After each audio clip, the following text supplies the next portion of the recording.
or producered correctly. It should be interesting running these live calls in this other chat. I know we had some interesting issues with the stream crashing earlier today. If that's the case, we'll go ahead and restart that as well. We should be able to make sure that everything works well. But again, if you guys can see and hear me, go ahead and give me a 1 in the chat. So I know we are set up. I do not see. I see a few ones. Okay, cool. It looks like we're live. Excellent. So again, guys, these are beginner live calls. The purpose of these calls are to take those of you who are brand new and help you get really, really good at the fundamentals. We're going to be reviewing the lessons I teach you in level 1 so that you can get a client as quickly and efficiently as possible and start making money. The foundational lessons, these basic principles, everything that I teach you after this will stack on these ideas, the things we're going to be covering today and tomorrow. If you get good at what we talk about today, you will be able to dominate markets. We're going to talk about what markets are. We're going to talk about how one business will dominate the rest and how you can make sure that your clients are the ones that do that. When you're the guy that can do that forever and ever, when you know how markets work and how to defeat business competitors, you can show up and partner with any business around the planet, help them skyrocket their sales, and walk away with a much larger bank account. So this should be good. We've got, I think, pretty much everybody on the call that needs to be on here. If you are brand new, if you have not gone through the lessons yet, if you still don't have a client, this is the call for you. If you've been in the campus for several months now, you have client work, then you should probably go get back to work with whatever you're doing right now. You have more important work sessions to do.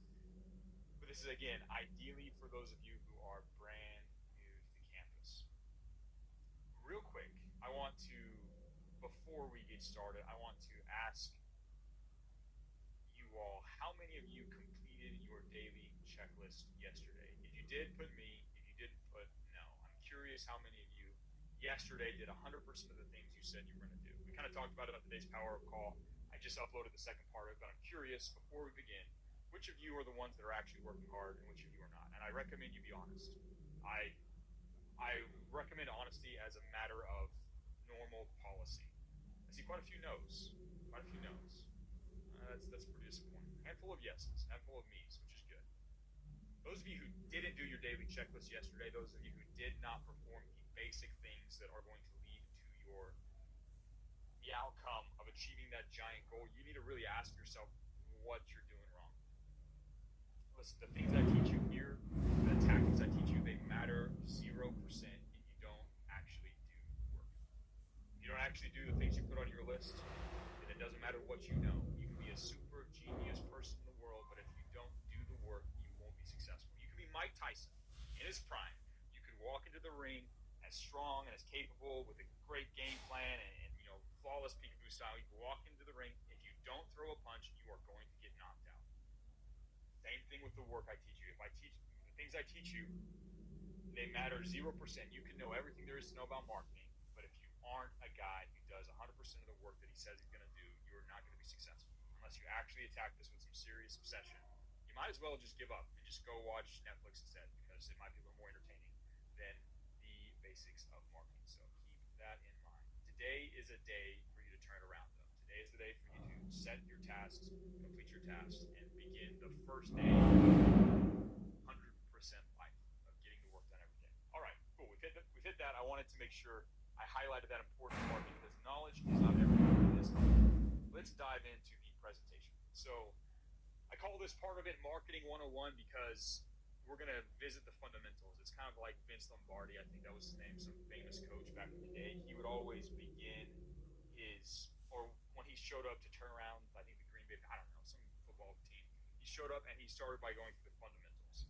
If you don't understand the fundamentals, chances are you're not going to be able to execute the advanced stuff. Everybody shows up and they want to know the big, sexy, cool secrets. What headline this? Is there some secret testing formula? People want to know all the secret sauce. Secret sauce is really just an extension of the basics. And unless you actually understand the basics, you don't have a good foundation to build on all of those other things. This is going to be sort of the skeleton of everything you are going to learn and do over the next few months inside of the copywriting campus. So pay attention, make sure you're taking notes. There will be a mission and exercise at the end of this. I expect to see you all performing it. We'll talk about that at the very end, though. Let's dive into the basics. Let's get you guys up to speed. First of all, let's talk about the very basics. How do businesses earn money? You're going to make your money by helping other businesses increase their sales. How does this happen? What are the ingredients? Let's go over the very basics. First of all, there's a market.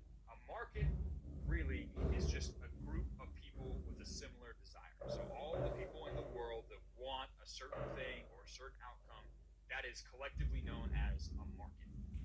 Now, they sit around and they have some sort of human desire. And we'll go into depth about what the main human desires are, how they manifest, the different types of desire, how to combine. We'll talk about all of this later on. We'll talk about how to identify your target market, how to do your market research. We'll talk about the tactical side of this later. But for now, just know there are groups of people that want things. Humans want things. And businesses show up and they provide products and services that help those people achieve their dreams or goals. So, again, the markets, they have dreams, they have frustrations, they have desires, they have things they want to achieve. And businesses show up and they offer products or services that help people get what they want. For example, and we're going to use a very broad example here, there's the fitness market. There's a bunch of people who, let's say, want to gain 10 pounds of muscle. There are a bunch of different companies and products that offer a bunch of different products and services to help people do that. There's a gym that offers people the ability to come in and train. That is one way that they are serving that particular market. There's another part of the market that wants to supplement and get the right kind of protein so they can, achieve hypertrophy as they train hard at the gym. And there are businesses that sell protein powder to this giant market. And as a return, the business or the market, they say, thank you for the products and services. Here is some money. Now, your job is to show up and understand this market and help whatever business you partner with over here. Got a little hypersensitive with the trigger button there. Help whatever business you partner with here to sell to the majority of the market. So every market has every business has a slice of the market that is loyal to them and buys from them. You want to help your company, the one that you partner with, get more of the market to decide to buy their products compared to their competitors. That's your job. And you want them to give you as much money as possible. That is essentially the game. Now, a quick note here, guys. As you go out and seek to partner with businesses, this is a lot easier, and it's a lot easier to win at this game if the products are actually good. I don't recommend you work with companies that sell products that aren't effective or provide services that don't produce results. That's kind of a requirement. So when you do partner with a business or whenever you do launch your own business, you need to make sure that the product or service can actually help the market get their dream. It can actually be something that they like. Because if they like it, they're going to want to pay a lot more money, and it's a lot easier to market a good product than it is to lie and market a bad product. You can do it. It's unethical. But at the end of the day, it's also just a million times harder. If you have a good product that actually helps a group of people get something that they want, that is the best. Now, guys, as I go along this, you're going to have some questions. Please save those. We're going to have those questions at the very end. I'm going to answer as many of them as I possibly can. Please save your questions. So there are a lot of different examples of this, and there's a lot of different examples of products and services. Let's go on to the next part here. Now, again, your job is to show up and facilitate this to get more people to want to buy the company's products. A business, for them to make a sale, they need to do two things. For them to sell one of their products or sell their service to somebody, they need to they need to get the attention of people in that target market. They need to say, hey, they need to get these people to know about their products and services. And then after you've got their attention, you've got to then persuade them to buy your product or service compared to the competitors' products or service. That's the better you are at doing these two things, the bigger chunk of the market you get. Some businesses are really good at getting attention, but they're terrible at selling their product. That's kind of sad. Some people aren't very good at getting attention, but they have a really good product and they're good at convincing people. For you to help your business dominate a market, whatever business you partner with, you have to be good at both. You have to be both at getting attention from your target market and convincing them to buy. All of the copy you create, all of the marketing materials, all of the funnels, we'll talk about those in greater depth as we move on.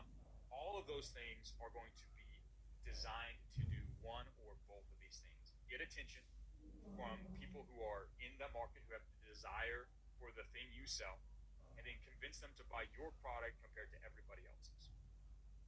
This might seem, again, this is simple. We're building on this block by block. There's a lot of unknowns about how we're going to do that. I'm going to show you that in depth, but we're just going through the basics step by step here so you have a framework to understand everything. These are your two objectives, almost always. Get attention, persuade them to buy.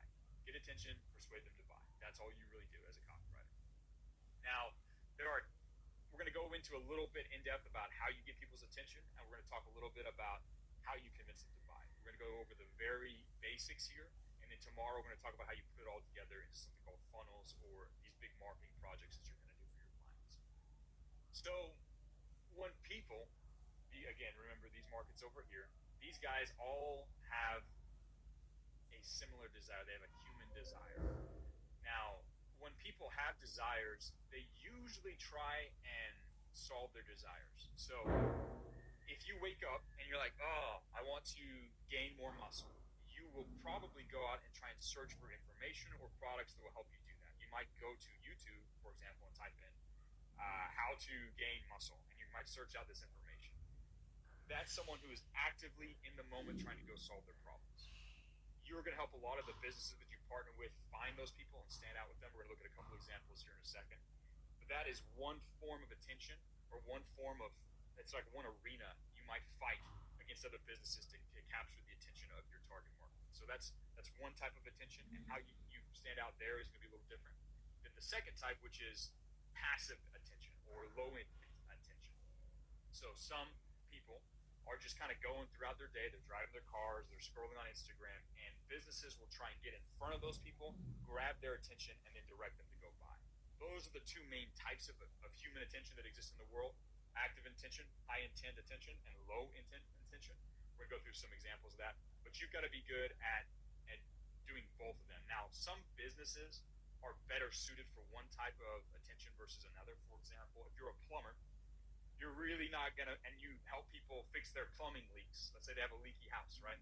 You're probably not going to do passive attention. You're probably not going to try and show up as an Instagram ad and say, hey, do you have a leaky bathroom sink that is flooding your entire basement and it is a huge emergency? If so, please come by for me. You're going to be focusing primarily on active people. People going to Google and saying, emergency plumber in Akron, Ohio, or what have you. You're going to be focused on high intent options. And some things are completely different. Some people aren't actively searching for a solution to their problem. You have to kind of remind them or highlight that problem to them. You're going to do that mainly through the passive and low intent. We're going to talk about more specific examples of these in later days. But for now, just understand there are two types of attention. There is people that are actively trying to search for a solution, and there's a way to stand out there.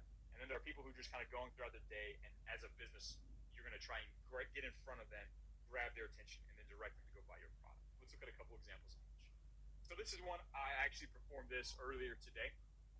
This is an example of active attention or high intent attention. This is a screenshot of me Googling Patriot Tomahawk. Now, I'm an American, and I'm a fan of the movie The Patriot. I was thinking about it the other day, and I was thinking about the tomahawk scene. You know, as a father, that's a pretty legit scene. I was like, you know what? I should get a tomahawk like the one from The Patriot.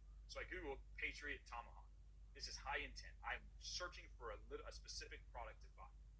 Now, once I search, there's a bunch of different results here. If you were a copywriter for one of these businesses, these are some Etsy profiles. Let's say you were a copywriter for one of these Etsy businesses. You would want to make sure that you're able to grab my attention by paying for an ad that stands out against all the others. See, these are all paid ads here.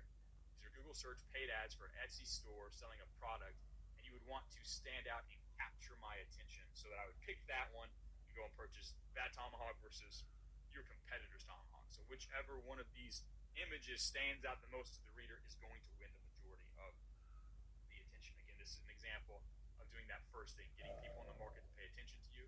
Everyone who searches for Patriot Tomahawk, there is a small market of us out in the world right now of people who want to have a tomahawk that looks like the one from The Patriot, legit movie. So that small market of we are actively searching for that. Usually, we are active high intent buyers. I've searched this, and your goal as a copywriter would be to help set up the image and the text and all those things to be the one that stands out. We're going to talk more about what elements go into that, but at the end of the day, that's what you do to capture high intent. You find out where they're searching, and then you find out how to stand out wherever they're searching for your product or service. That's an example of the active high intent. Let's look at passive low intent. This is pretty common. You're going to be helping a lot of your clients do this as well. So a lot of times you're not really trying to solve a problem, or you're not actively thinking about a problem, and you're just kind of going throughout your day. A lot of times that means you're scrolling on social media. You had to reinstall Instagram and download it and look for this example.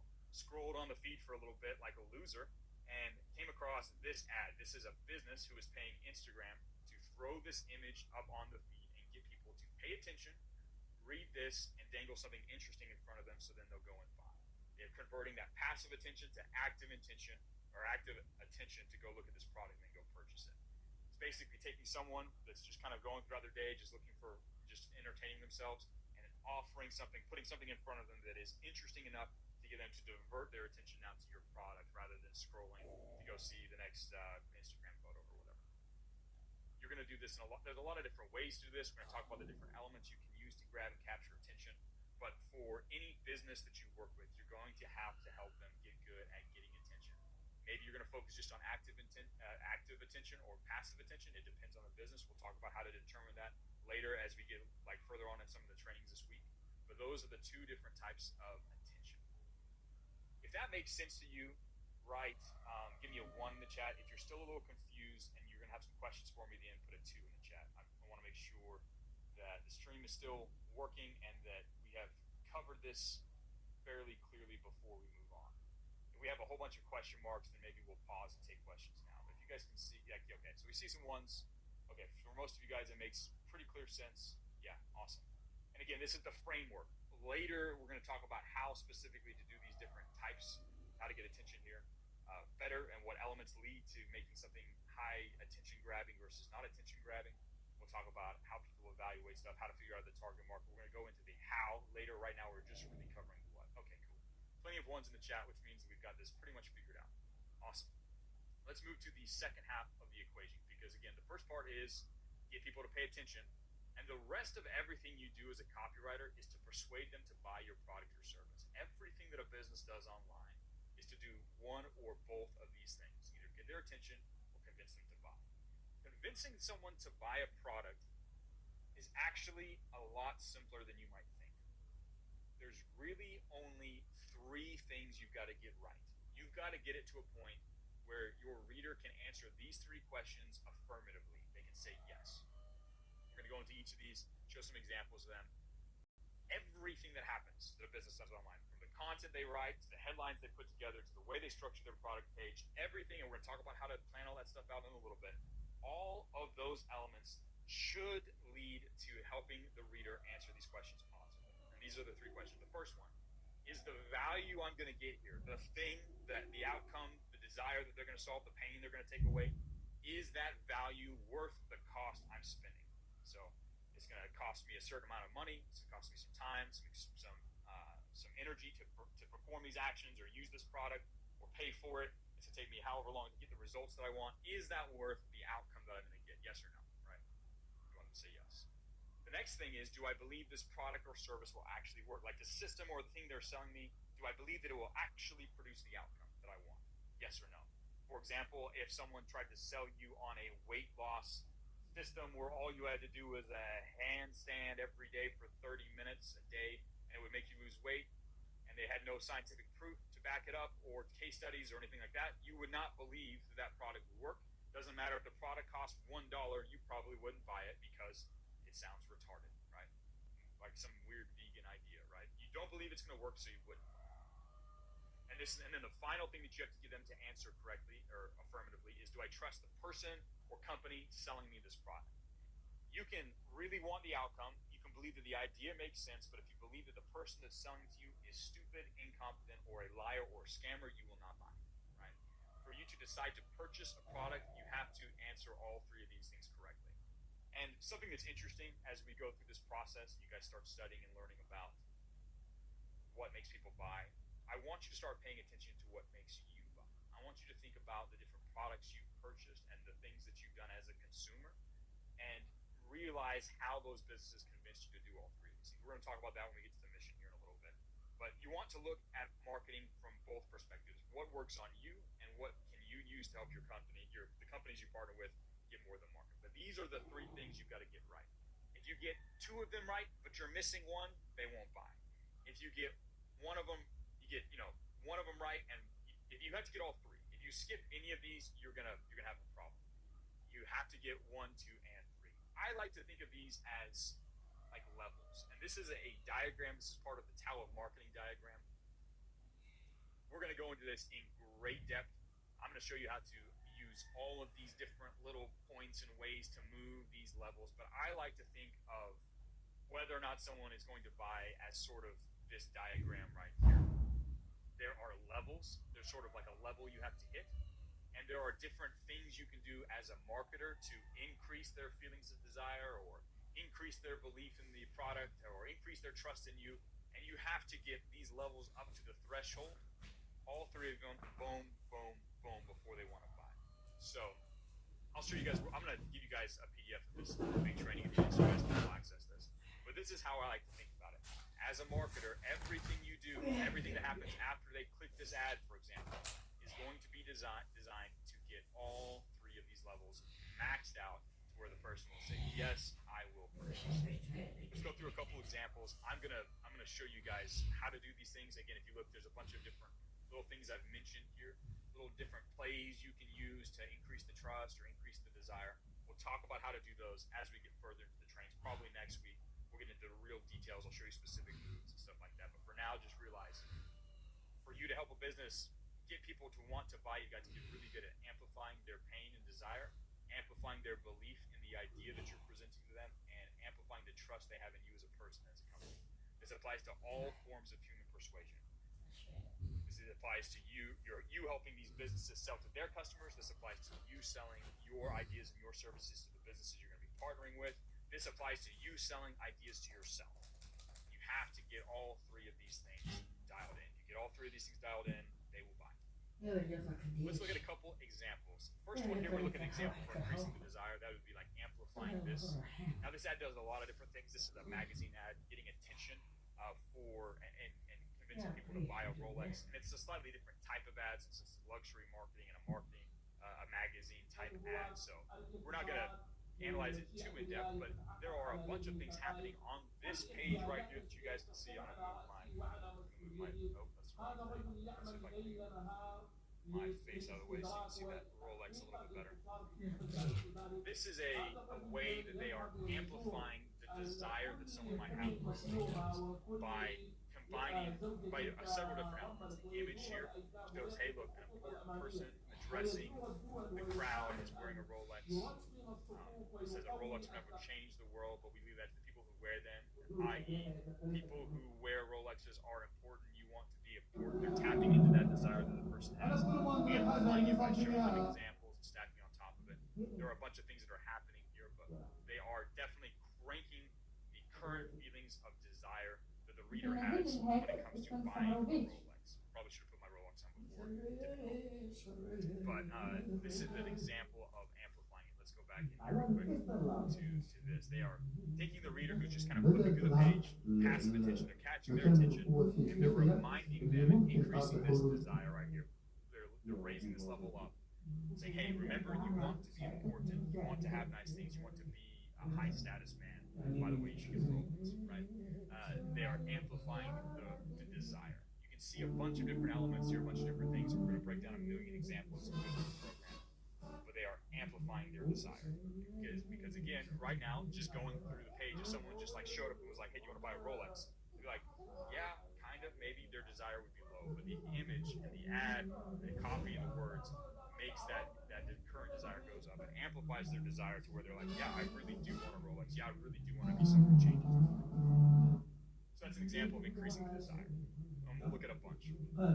Next, let's take a look at an example of increasing the belief in an idea. Apologies for the formatting here, it's a little strange. But this little section right here is a screenshot from a product page that's selling, I can't remember, some type of anti-aging cream or something like that. But this is there's a couple different tactics at play here that are examples of boosting the belief in the product that's being offered. Like, hey, this product will work on a lot of different bases. So they say it's backed up by scientific discovery. Down here they say medical researchers have recently demonstrated. They're taking and saying, hey, science has stamped its approval on this idea. It works. Smart scientists have said it's good. That increases the belief that it's going to work. Hey, the smart authority figure says that this idea works. So that increases the certainty or the belief that they have this product will provide the anti-aging outcome thing. And then there are a few other elements they do here. I'm just going to show you these specific examples so you kind of understand how businesses achieve these different outcomes convince people to buy. This is an example of it. So if you look over here, if you read the actual text, they say cell turnover is the continuous process of shedding dead skin cells and subsequently replacing them with younger cells. The essential process makes our skin look shinier and tighter and gets rid of the fine lines and wrinkles more quickly. Medical researchers have recently demonstrated cellular turnover is controlled by the gut. It's microbiome and nutrient absorption. Simply put, when your gut starts aging, the digestion and nutrient absorption slow down. As a consequence, the cellular turnover slows down and your skin starts aging too. So they're explaining the process. They're going through a movie on Facebook.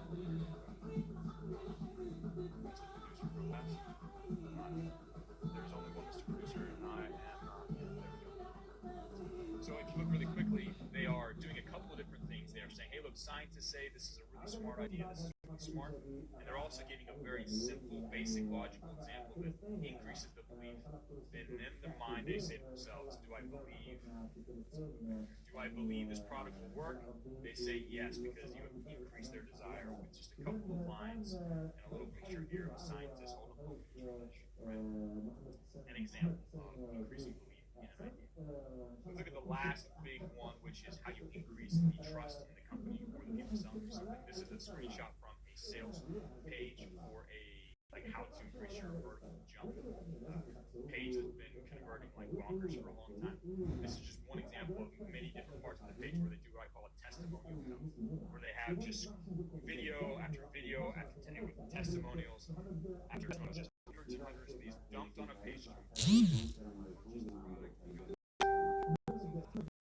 one of the things that it does is it leverages what is called social. You sit there and you say, oh wow, look, hundreds and hundreds and hundreds and hundreds of people have purchased this product and got what they want. Hundreds of people have trusted this company.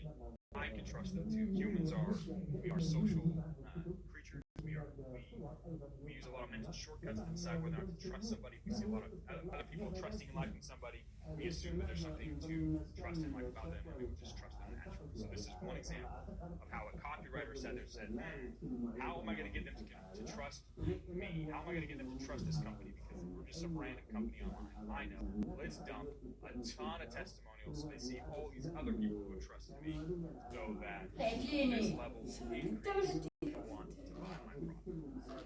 So that's an example. Those are three different examples of how to increase these keywords.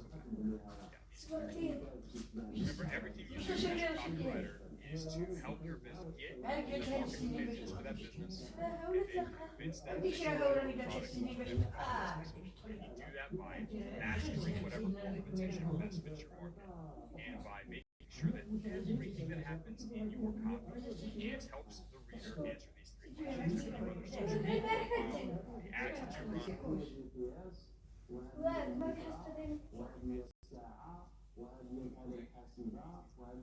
احنا والدولة الاخرين اللي في الحسن نربح بالدولة شدة طالع طالع جينا عندنا هذا طالع مش عندنا وصلنا الفيل احنا متغيرين غير شيء غير البلد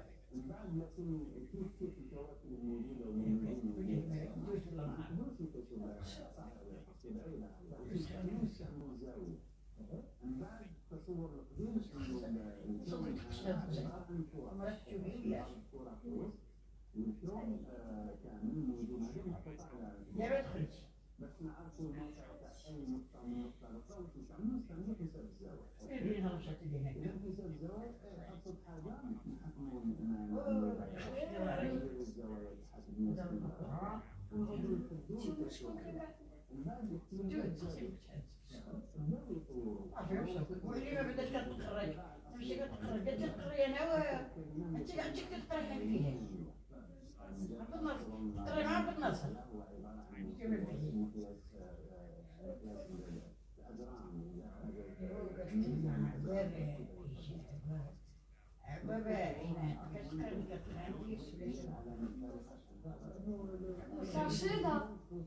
رشيدة يقولوا لها رشيدة بنت الجد مرت الجد ماشي عروسة الجد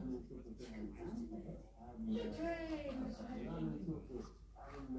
غير في السياسة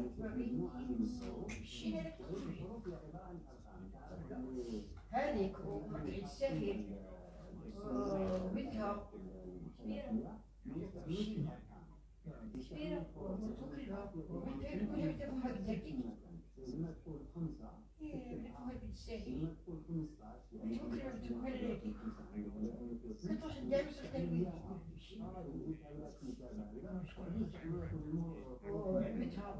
وخالتها وعروس خالتها وضيفتها وبقيت لها مسؤولية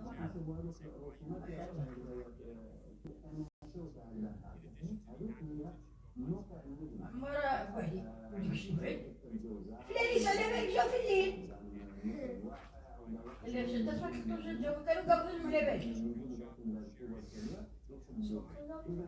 شكون كان بالله عليك في الزريبة ولا حاجات كانت البخور ما خلينا حتى بلاتي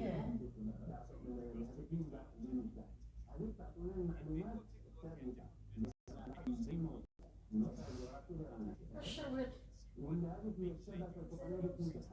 تديري بدل ما دوك ديري علاش ما ديريش هكا أنا عارف لا لكن أعطيني حلوة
الصبر طريقه الى التطبيق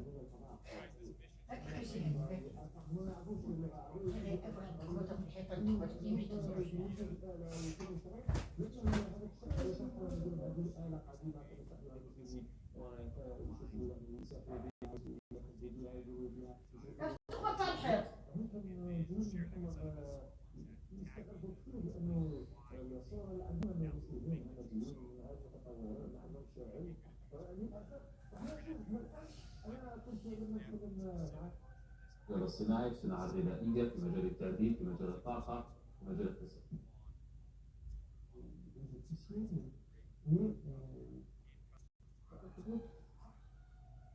إلى قيام الساعة ونحن نتلو القرآن. قصة وفاة هذا النبي العظيم. كان النبي صلى الله عليه وسلم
talk about some of the main methods, especially tomorrow when we start talking about funnels.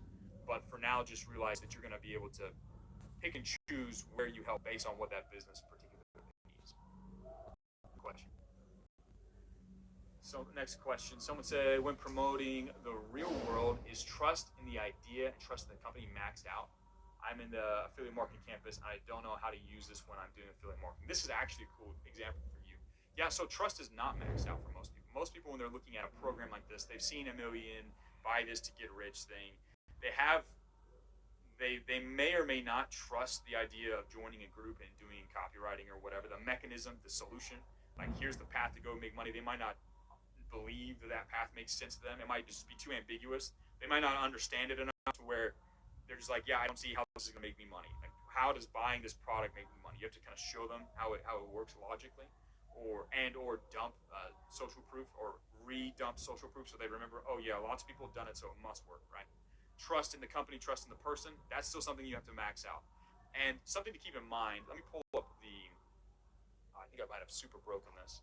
If we go back up to, I'm gonna drop the link here so I can make it a little easier for me, so I can get it. Actually, I know how to do this. Stand by. Let's get this pulled up. I'm gonna pull up the diagram here, and I'm gonna show you again. I did close out of my presentation, which was preemptive.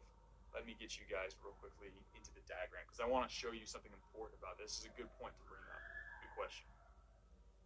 I'm going to share my screen now just so I can show you where to find this. The Tao of Marketing. What the heck? You like kept my beautiful. What is going on here? Let's change this. It's Mr. Producer some stuff, guys. Thanks for standing by. Being cool with this. Let's see here.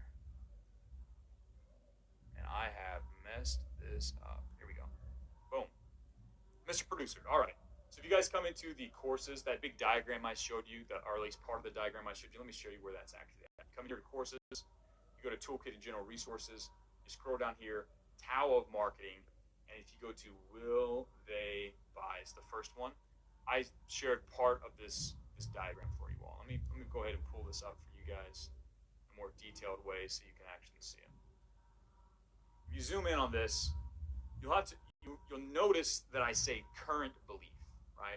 Or current feelings of desire. Someone might sort of latently, like they might have at one point thought that the real world was really smart, but when you start talking to them, they're not really thinking about how smart the idea is. They're not really thinking about how, in that moment, how much they super want to get rich and don't want to be broke. Their current levels, when they're just bebopping through the world, viewing some of your affiliate marketing content, when they first start, it's very low. You have to crank all three of these again and get them up to the point where they're ready to buy it. Basically every time you talk to them. Now, naturally, if you're doing a bunch of content, you might really crank the social trust over here. You might really crank the desire over there. And then when it's time to buy, you might just say, listen, this is why it's definitely going to work. Here's how the program works. This is like, here's 42 people that got it to work for them. Why don't you start today? You should have started 3 years ago. And you crank all three of them at the very end and get them to buy. You bring those levels back up past the threshold. And yeah, it changes. You have to get the current level up. It's not just total abstract level up, but the current level up.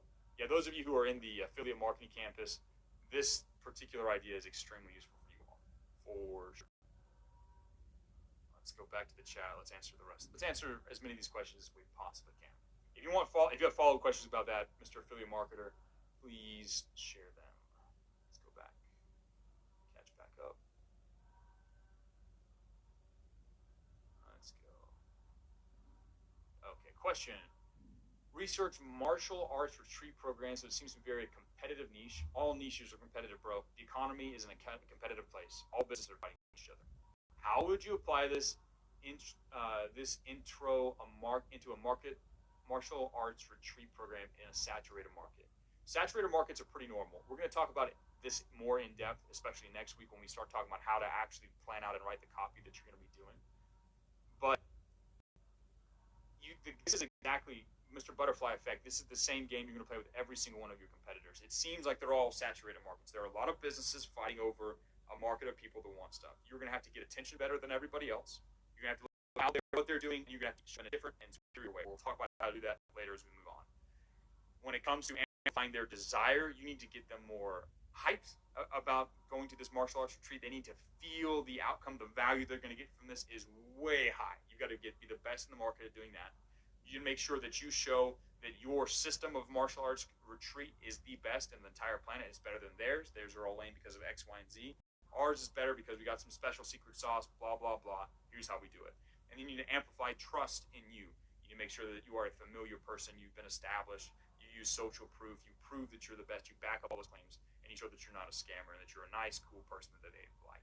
We'll talk about how to move all those levers. If you go into the diagram, there's a bunch of little like words that point to the different levels that correspond to different moves you can use. I'll show you specifically how by the end of this week, I think, day after tomorrow maybe? Yeah, day after tomorrow, we might use this as a specific example, but I'll show you how to look at what all the competitors are doing, find what works, steal that, and then show you ways to improve beyond that. By the end of this week, guys, you're going to have the basics of what you need to start dominating markets. So we'll go through and help you figure that out. Yeah, Mr. Affiliate Marketing Guy edited his message, and he said something about market sophistication for the real world. We can talk about that. We can definitely talk about that. When we get into market sophistication, though, like that's a whole conversation. I don't want to go into the super details of everything now because we're trying to build this foundation here and then stack on top of it. But yeah, we can talk about market sophistication levels. All right. Thanks, Andrew. How would you help a gym? Same exact thing. You got to get better, getting attention, and convince people to go purchase that gym. Give them a reason to come in for the first time.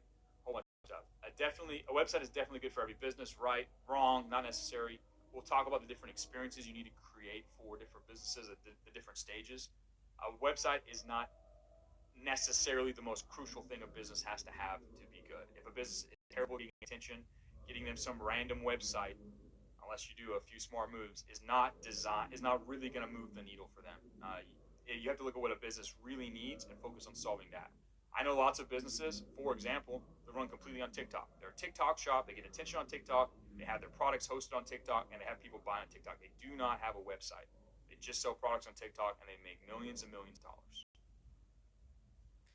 You could show up and be like, hey, man, you need a website, but they don't. They just need to get more people to buy their stuff. So, no, a website is not always good for every business.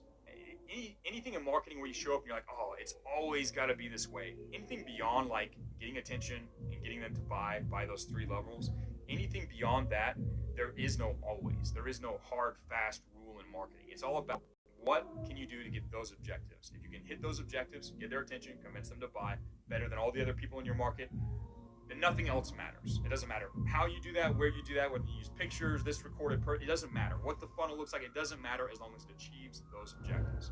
There is no hard, fast rule, thou shalt. That doesn't exist. Those three questions exist. The two forms of human attention exist, and human nature exists. Everything else is subjective and up for you to iterate on and change. Next question. This is more of a detailed question. Someone says, before market research, should I focus on winning product or winning audiences? Rolex, you showcase in the ad, the call, copywriter, leveraging identity status gameplay to trigger their desire to get attention. In addition to that, an anti-aging ad mixing opportunity and threat to grab attention, as you have said, we're social creatures who pay attention to opportunity and threat. Am I right? I'm not sure I exactly understand your question here, dude. I really don't. For a market research, should I focus on a winning product or winning audiences? You need to figure out who you're talking to and what they want, and then you need to look at businesses that are selling actively to those people and are doing well selling to that market. Yeah, your question's a little ambiguous, and I don't think it's extremely related to what we're talking about now. When we talk about market research next week, I will show you exactly how to do all of that. Next question, Blake Chid said, you said scientific study makes people trust a product more. Can those be faked? Yes, they can be faked. You shouldn't fake them, though. Are those studies even real? Are they even for social proof if most are fake? So there are businesses that fake testimonials, they fake studies. I never recommend you do that. Fake is a really quick way to lose the trust of people that you're talking to, and if you betray their trust, they will never buy. Again, that's that third level. If that gets betrayed, they're just not going to buy or use your product. So whenever you do introduce a study, and I believe they did, I don't remember double verifying on that particular example, but whenever you do claim a study, it's important to link to it. If you show it, or you say, hey, a 2023 study out of the Harvard Medical School found that blah, blah, blah, it's better to make it real and use real stuff. I don't ever recommend faking testimonials or faking scientific studies or faking anything. You can take the existing facts and present them in a nice, compelling way, but you don't need to fake stuff. Whenever you do bring forth proof to back up your claim, you want to make it as tangible and real as possible. You want to show, not just tell.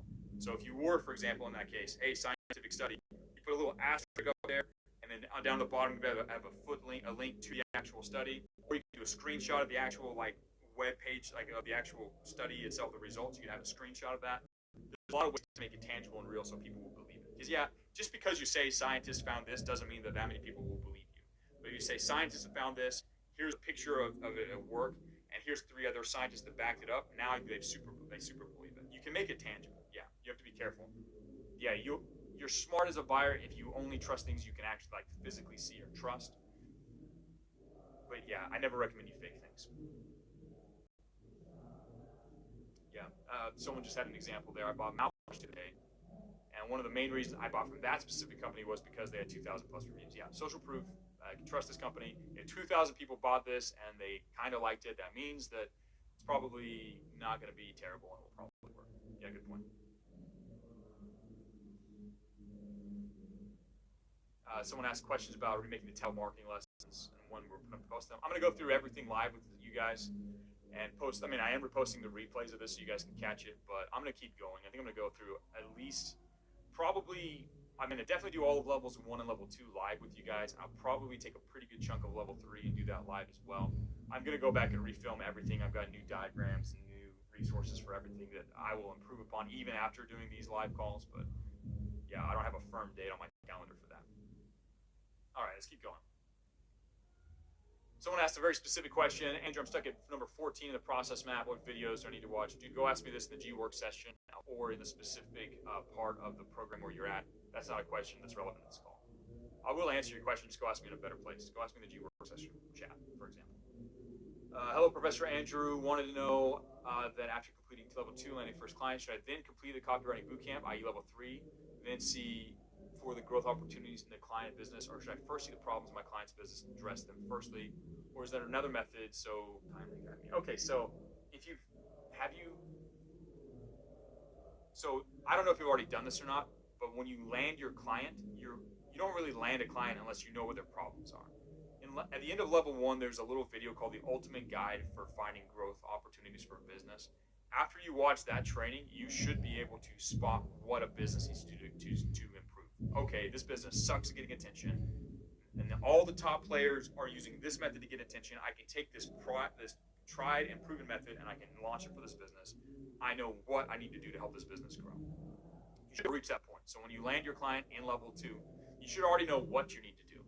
Then what you're going to do is you're going to watch the level 3 videos or the live calls that I'm going to do next week where I start breaking down the level 3 process. And you're going to start performing the winner's writing process and actually writing out and creating the copy and the funnels that your client needs. As you watch those level 3 videos, you're going to directly apply it to your copywriting work moving forward. You're going to iterate, you're going to get reviews on your copy, you're going to make sure that it's dialed in.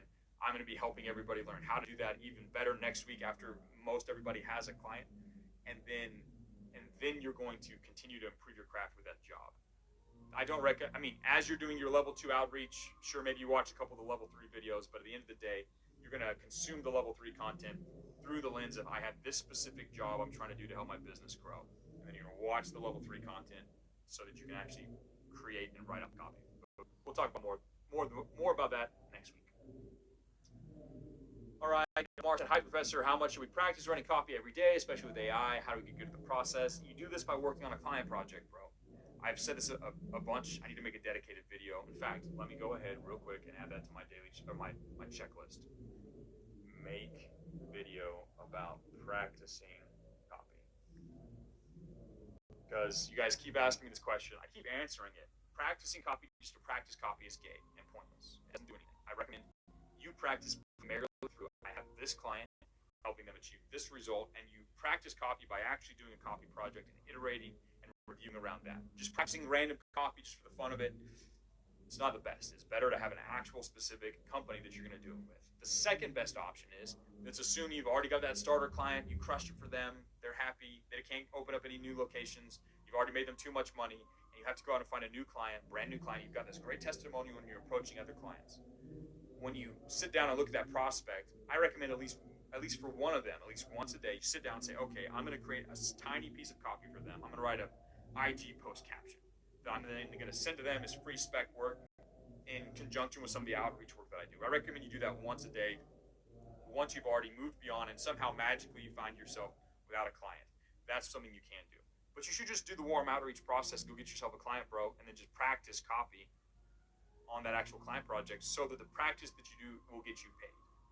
And then if you're doing the outreach stuff after that, at least the practice that you're doing could get you paid. It could land you the job. It could translate to a bigger project. It's better than just sitting there and saying, ooh, I'm going to practice copywriting today just for fun. Ooh, I'm going to tinker around. No, dude, do something that's going to get you paid. Yeah, someone asked about the gym again. We'll talk about that in more detail. We've already answered that question. We should get into a business which has a good product, right? Yeah. So I mentioned at the very beginning, when you're connecting with people, I only recommend you work with businesses that have products that are actually good, that actually produce the outcome that the market wants. So if you have a business owner that is like, let's say, for example, because barbers are something you all understand. Let's say you're trying to work with a barber, but this guy has he has only 1-star reviews. He is half blind and he mauls people's heads, cuts their ears, and leaves their hairline ragged. Don't work with him. Go find someone who actually can produce a good result. It's really hard to sell garbage. You can lie and cheat and steal your way to selling garbage, but I don't recommend it. It's besides just for like pure on moral reasons that like it's a bad thing to do. It's also way harder. It's better to take a good product that actually solves people's desires in a unique way and work with them. So yeah, I'm gonna show you how to find and work with good people. So let's keep going through these questions. I know we've got a lot of them. I'm gonna try and get to all of them. If I can't get all of them live, I will try and get to them after the call is over. A lot of you guys are asking specific questions about specific businesses, like, hey, we're gonna work on a gym or you're gonna launch a shoe store. We're gonna talk about that tomorrow, specific examples. For now, though, when you're doing your mission, go look for examples in that niche. So go look online. Like if you're trying to help a gym, for example, let's say that's the goal that you have. Go onto Google for the active attention thing and type in gym in Dallas, Texas, and look at the businesses that stand out in the search results and try and figure out why they stand out in the search results compared to everyone else. Which one of those search results do you pay attention to? Write that down. That's going to be useful for when you go to help a gym and you say, hey, I know how the top businesses are getting attention online. And you can show up and help them with those moves that you spotted in the first thing. So all of you guys that have specific questions about specific businesses, try and analyze those specific types of businesses with a mission. I'll post an image of everything in the slides for everybody. Sneaker store, monetizing. Okay, here's a good question. Does monetizing the idea apply to products in the consuming niche, bars, restaurants? Yes. Yes, they still have to want to go to your bar. They still have to trust your bar. They have to know that that bar matches the vibe they're going toward for. They have to, yes. This match, when I said this applies to every single type of business or human transaction on the planet, I mean it. Now, how you do it is going to look a lot different. For example, if you're trying to position your bar as the cool nightlife bar in your town, you're not going to say, look, a scientific study has found that this, like, you're not going to do the same moves for every situation, but those 3 levels have to be checked off in every human's brain before they decide to make a purchase or walk in the door to a restaurant, for example. It's the exact same. Now, it just looks a little different in different niches. That's why you're going to have to go pay attention. I'm going to show you how to do some research to figure out what the best moves are in your industry. But those psychological check boxes have to be taken care of no matter what. Good question.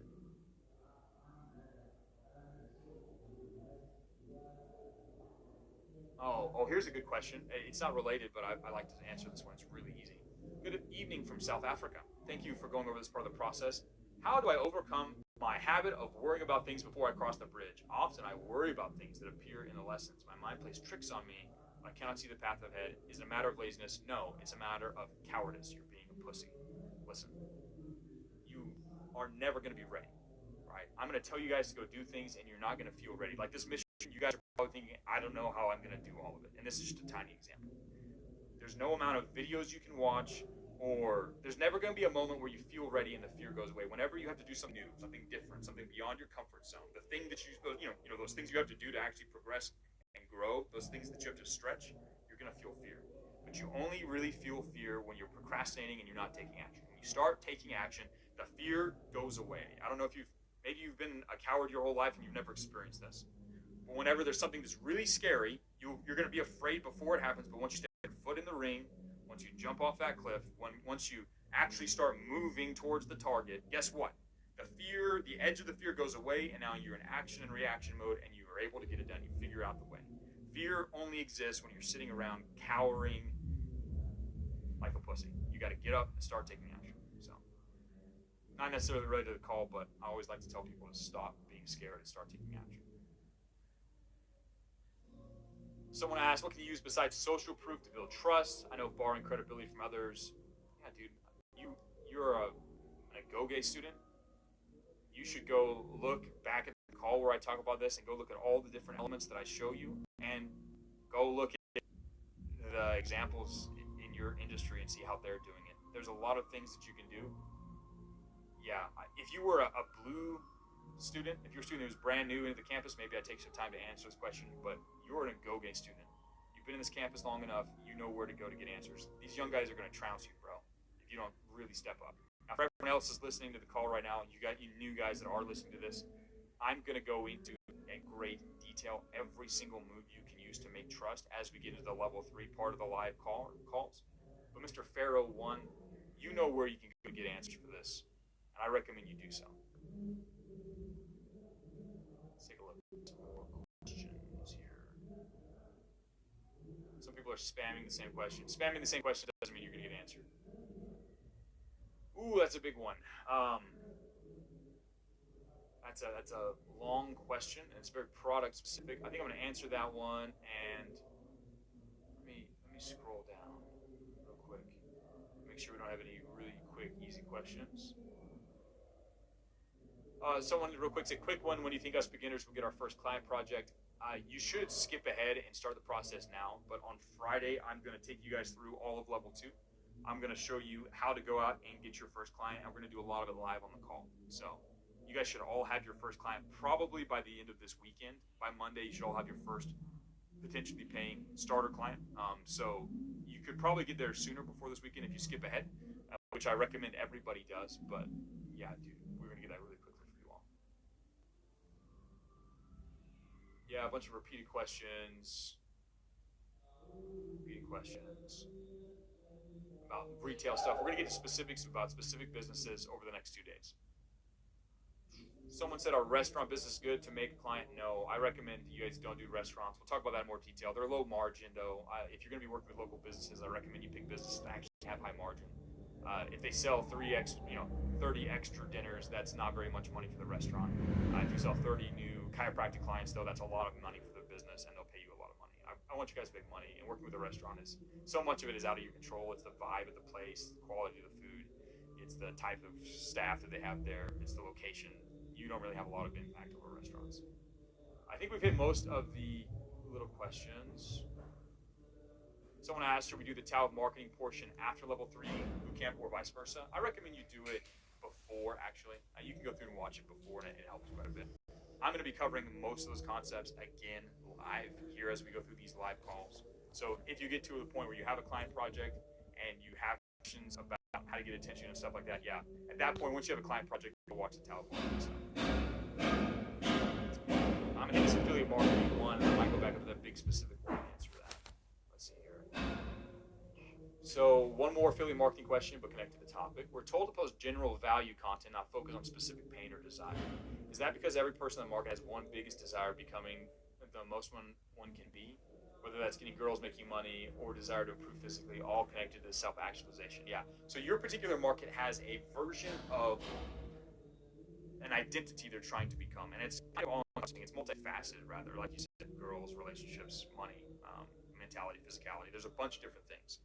And when you're posting that general value content that you were talking about, that's you teaching those guys how to get that outcome. What that actually does, it does a bunch of stuff. Real quick, I want to kind of show you how that's kind of a cheat code.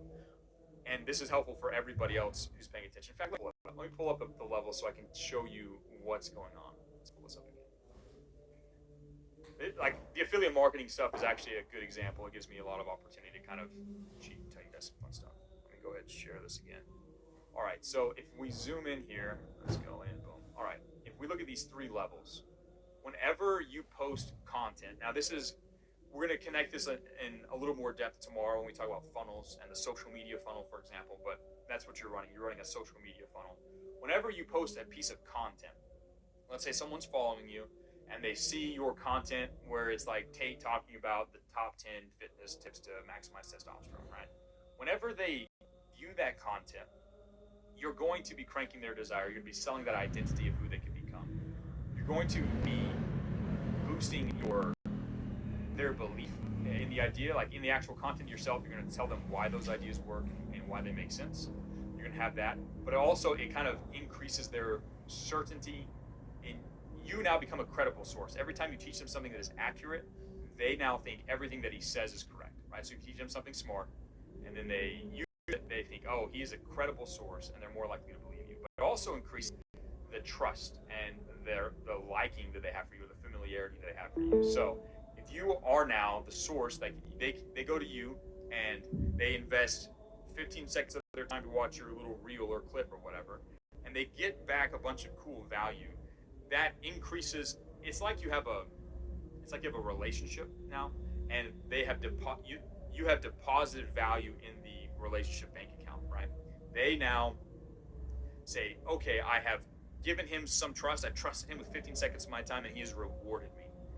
The more that they do that, the more content they consume from you, where they constantly get value, they are going to trust you more and more, and they're going to like you more and more because you have constantly been giving them good things. They're going to view you as a source of good things. They're going to like you and want to give back to you in some way. They might like, they might follow, they might click your link to buy the real world, right? Every time that you provide them a valuable piece of content, it increases their trust. So that when you turn around and the next piece of content is a, hey, here, go sign up for the real world, for example, their trust is already maxed out on you. They super trust you, and they super believe the ideas that you're teaching because you've logically connected the dots for them. And they're super excited because you just amp them up with a high urgency, get in now before it's too late kind of deal. But the content that you produce is actually going to, over time, increase these residual levels, so that when you then post the CTA post, they're already ready to buy. So a little bit of extra game there for you guys who are doing affiliate marketing stuff. Because yeah, the moves are there, man. The moves are right there. It's all the same. All human persuasion is the same. If you understand these levels and how they work and the different levers you can pull to increase or decrease these levels, the more successful you will be. All right.